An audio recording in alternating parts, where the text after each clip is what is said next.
dafa am lu ma bëgg mu leer ci boppu sénégalais yi dafa am lu ma bëgg mu leer ci boppu sénégalais yi pour ñu xam ko ci li waral Lala Take di défendre Wally Ballago Seck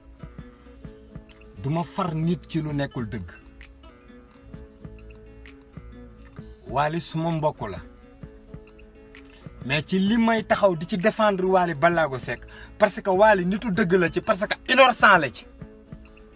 moo géet nekk ci États-Unis uniquement pour yàqal Wally Ballago Seck fii ci Sénégal ay naafeq yu muy jox xaalisam ñu bëgg ci ànd tey nag ñu ne man dañ may menacer ay tapetam di ma jéem a woo téléphone naan ma Wally Ballago mi ngay défendre la ñu bëgg nga bàyyi ko ma ne leen ndax lan ñu ne ma parce que diggante Wally ak Mo Gates sa yoon nekku ci I don't give a fuck life sa yoon nekku ci Mo Gates dafa créer équipe am jël xaalis di leen ko jox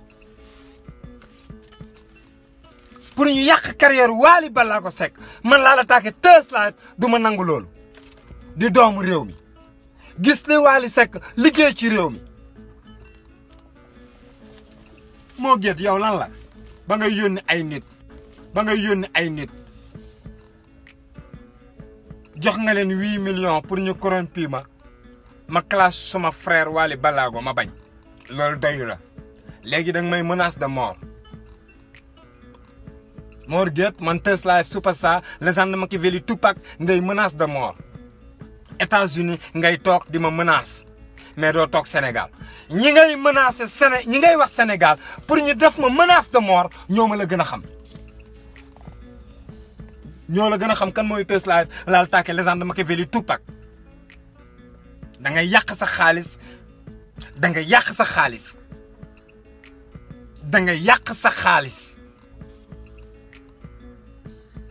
man Lala Take Mo Gates damay défendre Wally Ballago Seck ba Samba di ko Demba ma xool lan la defu la waxu la 2 ans ci ginnaaw da nga organiser ce soirée muy le 4 avril 2019 pour Wally Seck tëgg soirée bi New York pandémie bi am respecté woo Sénégalais yi respecté woo peuple adduna bi ndax sa alal Mo Gates te yoroo dara Mo Gates pandémie am nga ne Wally léegi comme adduna bi yëpp la leer loolu may wax d'accord kon loolu moo tax nga xëy yónni say tapet pour ñu di ma woo téléphone di ma def menace de mort Mo Gates bi ma dee yàgg na gis nga je te dis une chose duma Tupac Machiavelli li rey Tupac reyuma man Lala Take Tupac saayir la man baatin la ku ne xam na ni saayir ak baatin benn du dem bàyyi moromam Mo Gates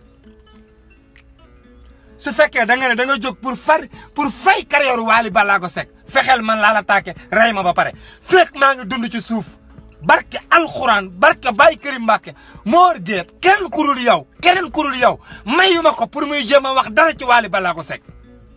suma bakkanu doom Mansour Thiam maa ngi big up sénégalais yi maa ngi gërëm sénégalais yi di wax sénégalais yi na ngeen bëgg Wally Ballago Seck musique moo ko tax a jóg il était son professionnel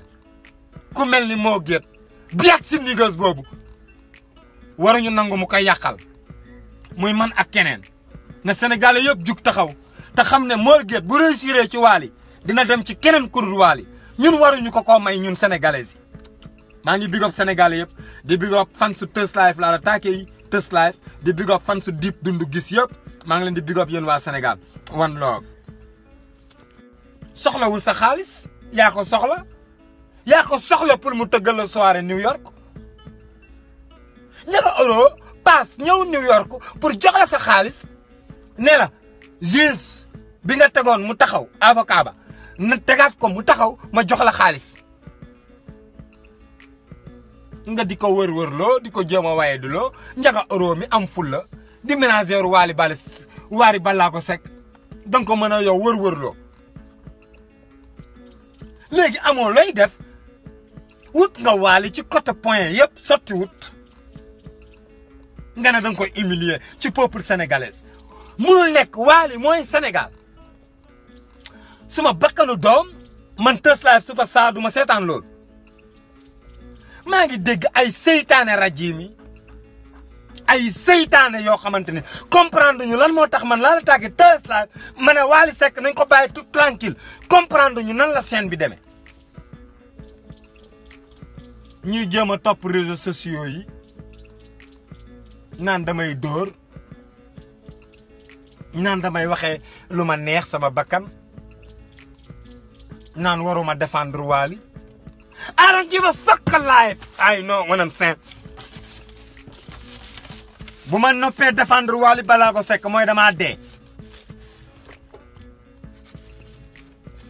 man Teuss Live laal tàgge la ma ko du ma nangu mukk kuy jaay ni doole ndax